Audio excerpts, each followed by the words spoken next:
네, 안녕하세요. 한 주간도 평안하셨습니까? 오늘도 수요 성경 공부 성경총론 제114강 고린도 후서 서론에 대해서 공부하도록 하겠습니다. 첫 번째로 고린도 후서 기록 동기를 살펴보겠습니다. 바울은 디모데를 고린도 교회에 먼저 보낸 후 그가 도착하기 전에 들려온 소식과 편지를 통해 고린도 교회 내에 심각한 문제들이 발생하고 있음을 알게 되어 고린도 전서를 기록하여 보냈습니다. 그러나 바울의 편지는 큰 호응을 얻지 못했고 교회 내부 상황은 더욱 악화되었던 것으로 보입니다.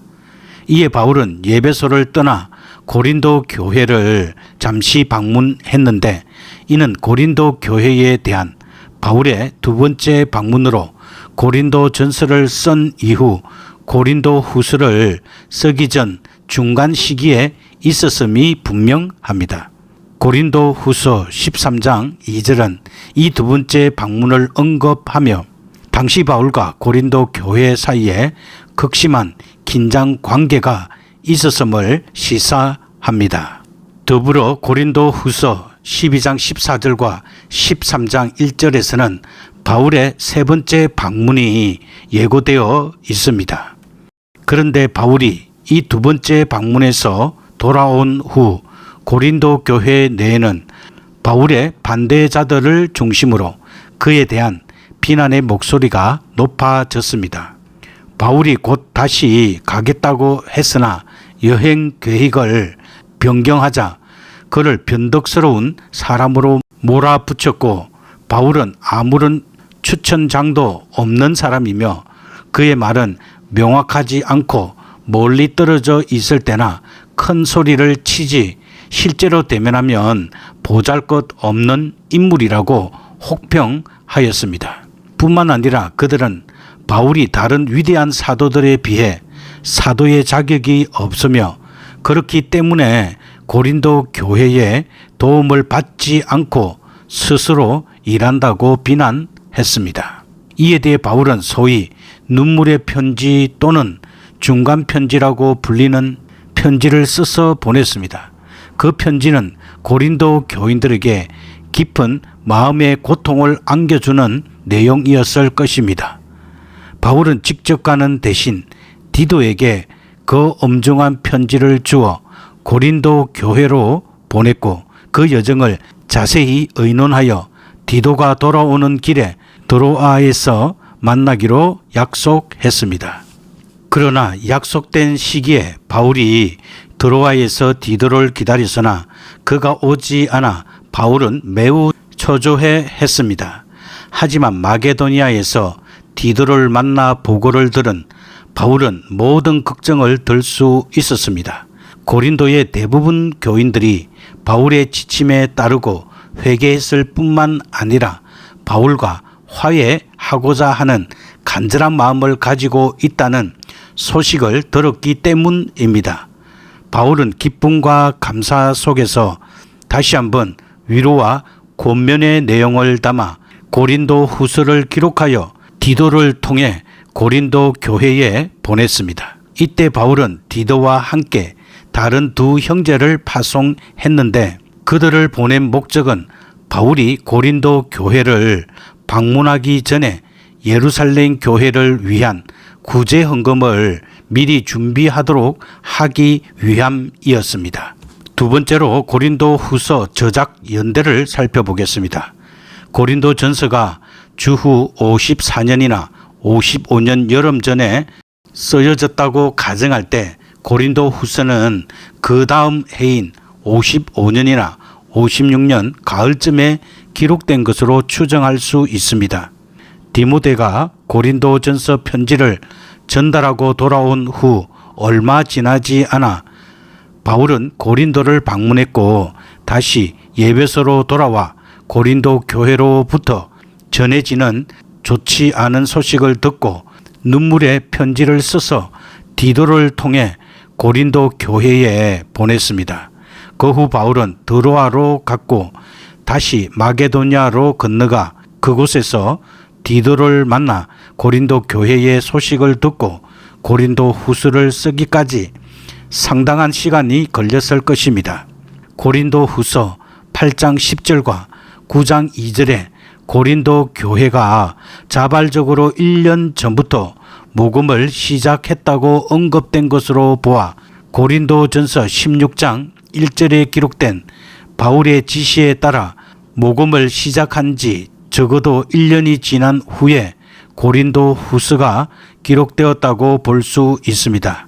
당시의 달력으로는 새해가 가을에 시작되었음을 고려할 때 고린도 전서가 쓰여진 1년 후에 새해인 55년이나 56년 가을에 마게도니아에서 고린도 후서가 기록되었다고 보는 것이 합리적입니다. 세 번째로는 고린도 후서의 핵심 내용에 대해서 살펴보겠습니다. 고린도 후서는 고린도 교회에 보낸 바울의 두 번째 서신으로 바울은 먼저 고린도에 가지 않은 자신의 여정 변경에 대해 해명하고 자신의 사도직이 사람에게서 비롯된 것이 아님을 분명히 합니다. 그리고 사도의 직분이 화해를 이루는 직책임을 강조하며 고린도 교인들에게 넓은 마음으로 서로 화해할 것을 권면합니다. 이어서 예루살렘 교회를 위한 연보에 고린도 교회가 참여할 것을 가르칩니다. 교회 내부에서 자신의 사도권을 부정하는 적대자들에게 바울은 자신의 사도직을 자랑하며 더불어 사도로서 겪었던 고난과 신비한 경험을 부득이하게 이야기합니다. 그리고 회개하지 않을 경우 단호한 처벌이 있을 것이라고 경고한 후 기뻐할 것을 권고하며 축도로 편지를 마무리합니다. 네 번째는 고린도 후서의 저자에 대해서 살펴보겠습니다. 고린도 후서의 저자가 바울이 아니라는 다른 의견은 거의 없습니다. 이 서신이 바울의 저작이라는 증거로는 첫째, 고린도 후서에서 바울 자신이 쓰고 있음을 두 번이나 언급하고 있다는 점입니다. 둘째는 이레나우스, 폴리갑과 같은 초기 교부들이 이 서신을 바울의 서신으로 인정했다는 사실입니다. 다섯 번째는 수신자에 대해 살펴보겠습니다. 고린도 후서는 고린도 교회와 아가야 지역의 성도들에게 보내진 편지입니다. 아가야 지방의 행정 중심인 고린도는 바울이 1년 6개월 동안 머물렀던 곳이며 그의 중요한 사역 무대이기도 했습니다. 이곳에서 그는 회당장 그리스보와 디도 유수도를 회심시켰고 고린도 교회를 세웠습니다. 바울의 2차 전도 여행 중에 세워진 고린도 교회는 주변의 겐그리아 교회나 아덴 교회보다 규모나 내실 면에서 훨씬 뛰어났기 때문에 아가야 지방의 중심적인 역할을 담당했습니다. 이러한 이유로 바울은 고린도 교회를 매우 중요하게 생각했습니다.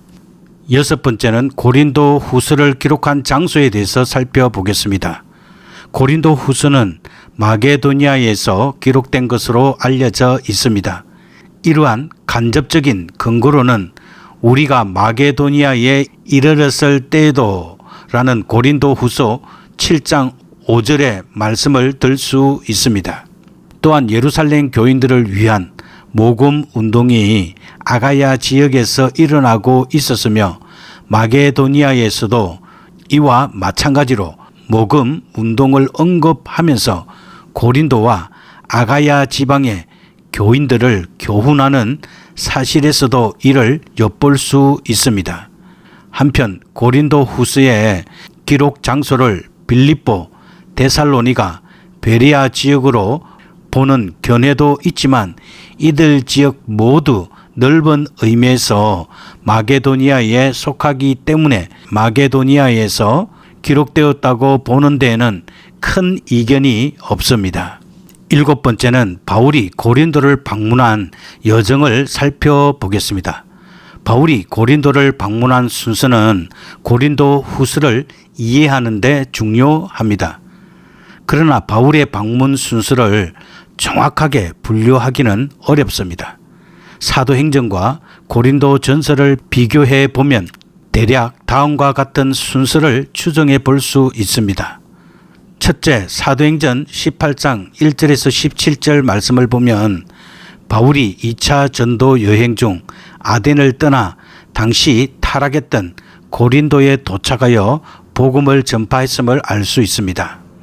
두 번째는 사도행전 18장 18절에서 28절 말씀에서는 바울이 예배소로 떠났습니다.